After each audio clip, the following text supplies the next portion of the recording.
Bienvenue dans notre rendez-vous hebdomadaire des petits éclats du deuil.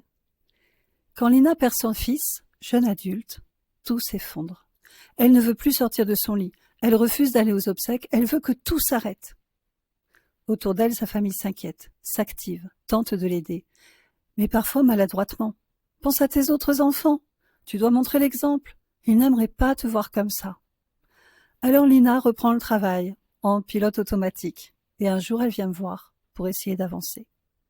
Ce deuil va tout bousculer, non seulement en elle, mais dans toute sa famille.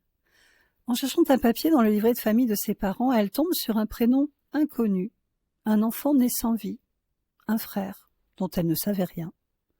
Et puis un souvenir flou revient, sa mère enceinte, puis absente, longtemps. Et cette consigne qu'elle avait oubliée, il ne faut pas poser de questions à maman. Alors Lina comprend. Elle comprend pourquoi sa mère déjà fragile s'est effondrée encore plus fort. Elle comprend aussi pourquoi, depuis la mort de son fils, son père lui dit sans cesse « Tu n'en es pas capable, renonce, demande de l'aide ». Ce père, d'habitude si aimant, serait-il lui aussi blessé dans ses repères? Inquiet, brisé, transformé par ce deuil de grand-père? Pendant plusieurs mois, cette famille a tangué, chacun avec son chagrin, ses silences, ses colères, ses peurs.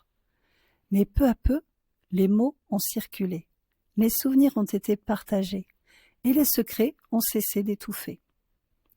Parfois, un deuil réveille des douleurs bien plus anciennes, et si cela secoue, cela peut aussi libérer. Un nouvel équilibre peut naître. Fragile, oui, mais plus vrai. À bientôt pour continuer à parler vraiment du deuil. Merci de ton écoute.